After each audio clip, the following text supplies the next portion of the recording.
27. Una lección de música. En la mina había hecho algunos amigos. Tan grandes angustias soportadas juntos unen los corazones. Se sufre, se espera juntos, se es solo uno. El tío Gaspar, así como en particular el magister, me habían tomado un gran afecto. Y aunque el ingeniero no hubiese compartido nuestra prisión, se había encariñado conmigo como con un hijo al que se ha librado de la muerte. Me había invitado a su casa, y para su hija, tuve que hacer el relato de cuánto nos había sucedido durante nuestro largo encierro en la subida. En Varses todo el mundo quería que me quedara. Te encontraré un picador, me decía el tío Gaspar, y no nos abandonarás nunca. Si quieres un empleo en las oficinas, me decía el ingeniero, te daré uno. El tío Gaspar encontraba muy natural que yo regresara a la mina, a donde pronto bajaría él de nuevo con la inconsciencia de quienes están acostumbrados a jugar cada día con el peligro. Pero yo no tenía su inconsciencia o su valor, no me sentía en absoluto dispuesto a ejercer de nuevo el oficio de acarreador. Una mina era muy bonita, muy curiosa, me sentía satisfecho de haberla visto, pero ya la había visto bastante y no sentía el menor deseo de regresar a la subida. Este solo pensamiento me ahogaba. Decididamente yo no estaba hecho para trabajar bajo tierra. La vida al aire libre, con el cielo sobre la cabeza, aunque fuera un cielo nuboso, me gustaba más. Fue eso lo que le dije al tío Gaspar y al magister, que se mostraron sorprendido y aquel apenado por mis malas disposiciones para con el trabajo en las minas. Carrory, al que encontré, me dijo que yo era un capón. Al ingeniero no podía decirle que no quería ya trabajar bajo tierra, puesto que me ofrecía un empleo en sus oficinas a instruirme, si quería prestar atención a sus lecciones. Preferí contarle por completo la verdad, y así lo hice. Y, además, ¿te gusta la vida al aire libre?, dijo, la aventura y la libertad. Muchacho, no tengo derecho a contrariarte, sigue tu camino. Era cierto que me gustaba la vida al aire libre, y jamás lo había advertido mejor que durante mi encierro en la subida. Uno no se acostumbra impunemente a ir y venir con toda libertad, a hacer lo que se quiere. Mientras intentaban retenerme en Varses, Matías se mostraba sombrío y preocupado. Yo le había preguntado la razón. Él me había respondido siempre que no le ocurría nada. Y solo cuando le dije que nos iríamos al cabo de 3 días, me confesó la causa de su tristeza saltándome al cuello. Entonces, ¿no me abandonas?, gritó. Cuando dijo estas palabras le solté un buen cachete para enseñarle a no dudar de mí, y también, un poco para ocultar la emoción que me oprimió el corazón al escuchar aquel grito de amistad. Pues era solo la amistad la que había provocado aquel grito, no el interés.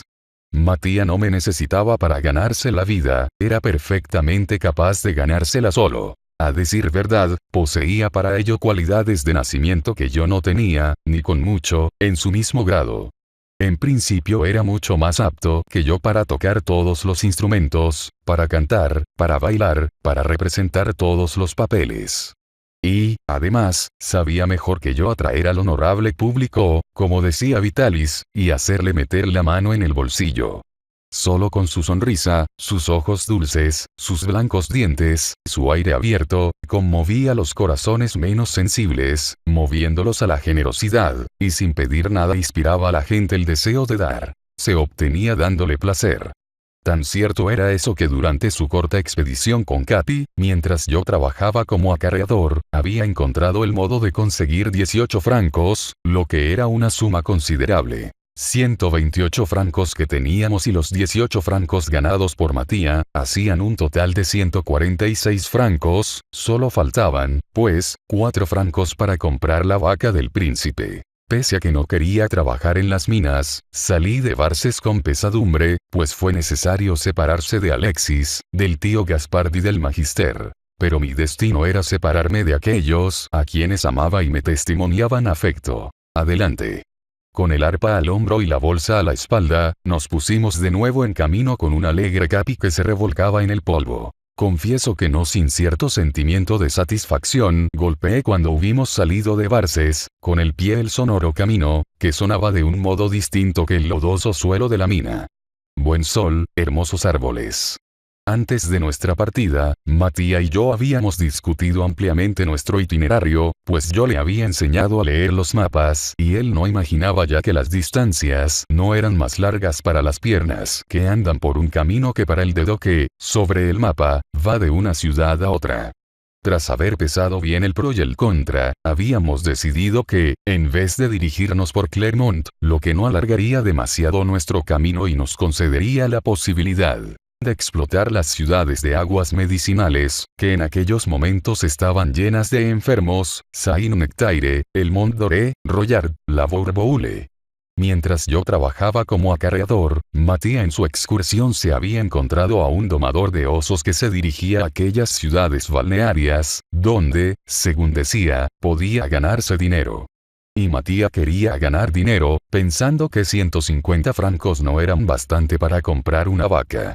Cuanto más dinero tuviéramos, más hermosa sería la vaca. Cuanto más hermosa fuera la vaca, más contenta estaría mamá Barberín, y cuanto más contenta estuviera mamá Barberín, más felices seríamos nosotros. Era, pues, preciso dirigirnos a Clermont. Viniendo de París a Varces, yo había comenzado la instrucción de Matías, enseñándole a leer y proporcionándole también los primeros elementos de música. De Varces a Clermont continué mis lecciones. Tal vez yo no fuera un buen profesor, es muy posible, tal vez Matías no fuera un buen alumno, también es posible. Lo cierto es que en lectura sus progresos fueron lentos y difíciles, como he dicho ya. Por mucho que Matías se aplicara y fijara sus ojos en el libro, leía todo tipo de fantasías que hacían más honor a su imaginación que a su atención. A veces, la impaciencia se apoderaba de mí, y dando un golpe en el libro, gritaba colérico que decididamente tenía la cabeza demasiado dura. Sin enfadarse, me miraba con sus grandes ojos dulces y, sonriendo, decía: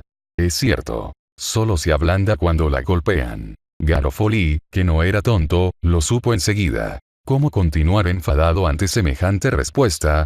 Yo reía y comenzábamos de nuevo la lección. Pero en música no se habían presentado las mismas dificultades, y desde el comienzo, Matías había hecho asombrosos progresos, tan notables que pronto llegó a sorprenderme con sus preguntas. Luego, tras haberme sorprendido, me había puesto en un compromiso y por fin más de una vez me había desconcertado hasta el punto de dejarme cortado. Y, confieso que aquello me vejó y mortificó. Tomaba muy en serio mi papel de profesor y me parecía humillante que mi alumno me dirigiera preguntas a las que yo no supiera responder. Me pareció que era, hasta cierto punto, hacer trampa. Y mi alumno no me ahorraba las preguntas. ¿Por qué no se escribe la música en la misma clave?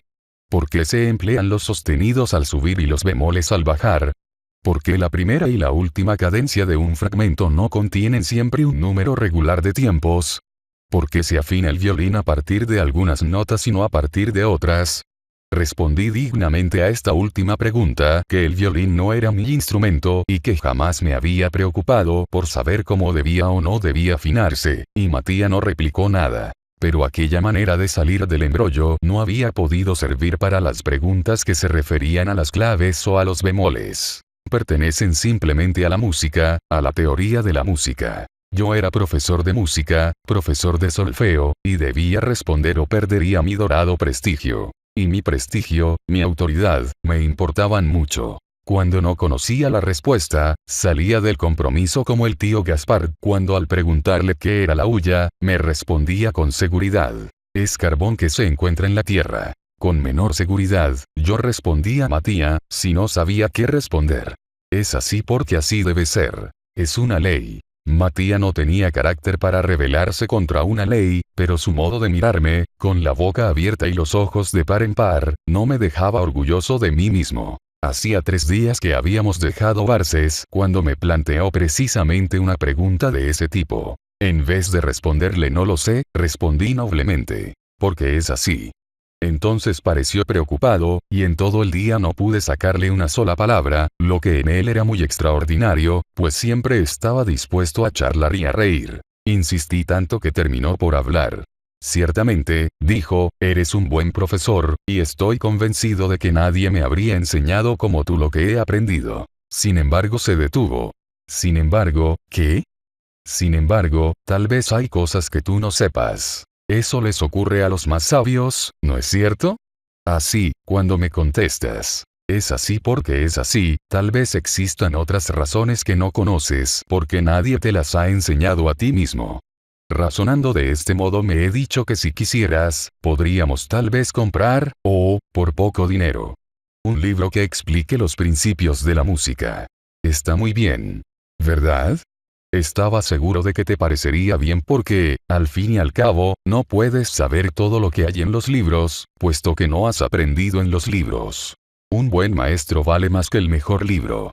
Lo que dices me lleva a hablarte de otra cosa. Si quisieras, solicitaría a un verdadero maestro que me diera una lección, una sola, y entonces tendría que decirme todo lo que no sé. ¿Por qué no has tomado esta lección con un verdadero maestro mientras estabas solo? Porque los verdaderos maestros se hacen pagar y yo no quería tomar el precio de esta lección de tu dinero. Me sentía herido de que Matías me hablara de un verdadero maestro, pero mi estúpida vanidad no pudo prevalecer ante estas últimas palabras. Eres demasiado buen muchacho, le dije, mi dinero es tu dinero, puesto que lo ganas como yo, a menudo mejor que yo. Tomarás tantas lecciones como quieras y yo las tomaré contigo. Luego añadí valientemente una confesión de mi ignorancia. Así yo podría también aprender lo que no sé. El maestro, el verdadero maestro que nos hacía falta, no era un músico de aldea, sino un artista, un gran artista como solo se encuentran en las ciudades importantes. El mapa me decía que antes de llegar a Clermont, la ciudad más importante por la que pasaríamos era Mende. Yo ignoraba si Mende era realmente una ciudad importante, pero como los caracteres de su nombre en el mapa le daban esta importancia, tuve que creer al mapa. Decidimos, pues, que en Mende nos permitiríamos el importante gasto de una lección de música. Pues aunque nuestras recaudaciones fueran más que mediocres en aquellas tristes montañas del Lozere, donde los pueblos son escasos y pobres, no quería retrasar más la alegría de Matías. Tras haber cruzado en toda su extensión la Cauce Mejean, que es el país más desolado y miserable del mundo, sin bosques, sin agua, sin cultivos, sin aldeas, sin habitantes, sin nada de cuanto significa la vida, pero con inmensas y tristes soledades que solo pueden tener encanto para quienes las recorren rápidamente en coche, llegamos por fin a Mende. Como hacía algunas horas ya que la noche había caído, no pudimos ir enseguida a tomar la lección. Además, estábamos muertos de cansancio. Sin embargo, Matías tenía tanta prisa por saber si Mende, que no le había parecido la importante ciudad que yo le había dicho, tenía un maestro de música que, mientras cenábamos, pregunté a la dueña del albergue en donde nos alojamos si había en la ciudad un buen músico que diera lecciones. Nos contestó que nuestra pregunta le sorprendía mucho. ¿Acaso no conocíamos al señor Espinasous? Venimos de muy lejos, le dije. ¿De dónde? De Italia, respondió Matías. Entonces su sorpresa se disipó y pareció admitir que, viniendo de lejos, podíamos ignorar la existencia del señor Espinasous. Ciertamente, si solo hubiéramos venido de Lyon o de Marsella, la mujer no habría seguido hablando con gente tan inculta que no había oído nunca hablar del señor Espinasous. Espero que hayamos caído en buen lugar, dije Matías en italiano. Y los ojos de mi asociado se iluminaron. Con toda seguridad el señor Espinasous iba a responder fácilmente a todas sus preguntas. Para él no sería un problema explicar las razones por las que se emplean los bemoles al bajar y los sostenidos al subir. Me asaltó un temor. ¿Consentiría tan célebre artista en dar una lección a pobres miserables como nosotros? ¿Está muy ocupado el señor Espinasous? Le dije. Oh, ¿sí? Ya lo creo que está ocupado. ¿Cómo podría ser de otro modo? ¿Cree que nos recibirá mañana por la mañana? Claro, recibe a todo el mundo. Cuando se lleva dinero en el bolsillo, naturalmente. Este era nuestro caso y aquello nos tranquilizó. Antes de dormir nos discutimos mucho tiempo, pese a la fatiga, todas las preguntas que haríamos a la mañana siguiente a tan ilustre profesor. Tras habernos arreglado cuidadosamente, es decir, tras habernos lavado, puesto que al no tener más vestidos que los que llevábamos puestos, lavarnos era el único arreglo que podíamos permitirnos, tómanos nuestros instrumentos, Matías su violín y yo mi arpa, y nos pusimos en camino hacia la casa del señor Espinasous. Capi, como de costumbre, quiso venir con nosotros, pero le dejamos atado en la cuadra del albergue, pues creíamos que no era conveniente presentarnos con el perro en casa del célebre músico de Mende. Cuando llegamos ante la casa que nos habían indicado como la del profesor, creímos que nos habíamos equivocado, pues en la fachada de la casa se balanceaban dos bacías de barbero, lo que jamás ha sido la enseña de un profesor de música. Mientras estábamos mirando aquella fachada que tenía el aspecto de ser una barbería, pasó alguien y le detuvimos para preguntarle dónde vivía el señor Espinazous. Aquí, dijo señalándonos la tienda del barbero. Bueno, al fin y al cabo, ¿por qué no podía un profesor de música vivir en casa de un barbero? Entramos. La tienda estaba dividida en dos partes iguales. A la derecha, sobre unos estantes, se veían cepillos, peines, botes de pomada, jabones. A la izquierda, sobre un caballete en la pared, se apoyaban o colgaban instrumentos de música, violines, trompetas de claves, trompetas de barras. ¿El señor Espinazous?, preguntó Matías. Un hombrecillo vivaz, inquieto como un pájaro, que estaba afeitando a un campesino sentado en un sillón, respondió con voz de bajo. Soy yo. Dirigí a Matías una mirada indicándole que el barbero músico no era el hombre que necesitábamos para darnos nuestra lección y que dirigirse a él sería arrojar nuestro dinero por la ventana. Pero en vez de comprender y obedecerme, Matías fue a sentarse en una silla, y con aire decidido, dijo: Cuando haya terminado de afeitar al señor, ¿podrá usted cortarme el pelo? Claro, joven, y si quiere puedo afeitarle también. Se lo agradezco, dijo Matías. Hoy, no. Tal vez otro día. La seguridad de Matías me había sorprendido. Disimuladamente me dirigió una mirada para decirme que esperara antes de enfadarme. Pronto, Espinazous terminó de afeitar a su campesino, y con la toalla en la mano, se dispuso a cortar los cabellos de Matías. Señor, dijo Matías mientras le ataba la toalla alrededor del cuello, mi amigo y yo hemos tenido una discusión, y como sabemos que es usted un músico célebre, hemos pensado que tal vez quiera darnos su opinión sobre lo que nos preocupa. Digan lo que les preocupa, jóvenes. Comprendí entonces a dónde quería llegar Matías. Primero deseaba saber si el peluquero músico era capaz de contestar sus preguntas. Luego, si sus respuestas eran satisfactorias, quería que le diera su lección de música por el precio de un corte de pelo. Decididamente, Matías era un pillo. ¿Por qué?, preguntó Matías, ¿se afina un violín a partir de algunas notas y no a partir de otras? Creí que aquel peluquero, que en aquellos precisos instantes estaba pasando el peine por la larga cabellera de Matías, respondería poco más o menos como yo, y ya me reía en voz baja cuando tomó la palabra. Puesto que la segunda cuerda de la izquierda del instrumento debe dar el diapasón normal, las demás deben afinarse de modo que den las notas de quinta en quinta, es decir, sol, cuarta cuerda, re, tercera cuerda, la, segunda cuerda, mi, primera cuerda o prima. No fui yo quien rió, fue Matías. Se estaba burlando de mi expresión de asombro. Estaba simplemente contento al saber lo que quería. Lo cierto es que se reía a carcajadas. Por mi parte, permanecí boquiabierto mirando a aquel peluquero que, mientras daba vueltas en torno a Matías y hacía sonar sus tijeras, pronunciaba aquel pequeño discurso que me pareció prodigioso. Bueno, dijo, deteniéndose de pronto frente a mí, creo que mi pequeño cliente no estaba equivocado. Mientras duró el corte de su cabello, Matías no dejó de formular preguntas y el barbero respondía con la misma facilidad y seguridad a todo cuanto le preguntaba. Pero tras haber contestado, comenzó a preguntar también y pronto conoció la intención que nos había llevado a su casa. Entonces se echó a reír a carcajadas. «¿Sois buenos muchachos?», dijo, dos muchachos simpáticos. Luego quiso que Matías, evidentemente más simpático que yo, tocara algún fragmento. Y Matías, tomando valerosamente su violín, comenzó a tocar un vals. «¿Y no sabes ni una nota de música?», exclamó el peluquero, aplaudiendo y tuteando a Matías como si le conociera desde mucho tiempo atrás. He dicho ya que había instrumentos puestos en un caballete y otros que estaban colgados de la pared. Cuando Matías terminó su fragmento de violín tomó el clarinete. También tocó el clarinete, dijo, y la trompeta de llaves. Veamos, toca, exclamó Espinazous. Y Matías tocó un fragmento con cada uno de aquellos instrumentos. Este muchacho es un prodigio, exclamó Espinazous. Si quieres quedarte conmigo, te convertiré en un gran músico. ¿Me oyes? En un gran músico.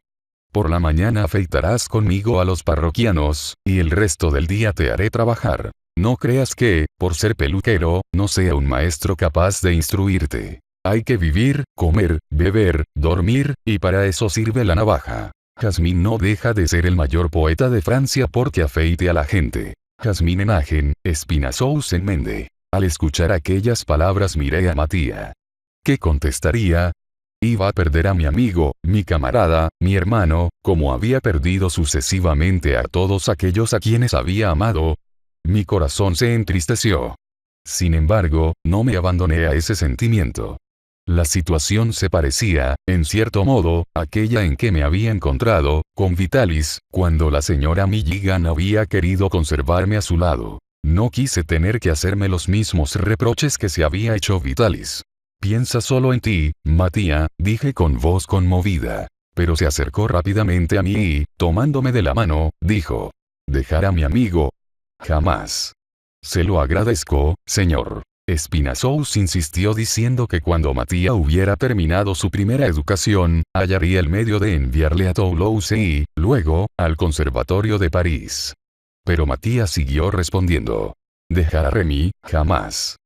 Bueno, muchacho, haré algo para ti, dijo Espinazous, voy a darte un libro en el que aprenderás lo que ignoras. Comenzó a buscar en sus cajones, y tras bastante tiempo, encontró un libro titulado Teoría de la Música. Era viejo, muy gastado, muy arrugado, pero no importaba. Entonces, tomando una pluma, escribió en la primera página: para el niño que, cuando sea un artista, se acordará del peluquero de Mende. Ignoro si por aquel entonces había en Mende otros profesores de música, además del barbero Espinazous, pero este fue el que yo conocí y ni Matías ni yo lo hemos olvidado nunca.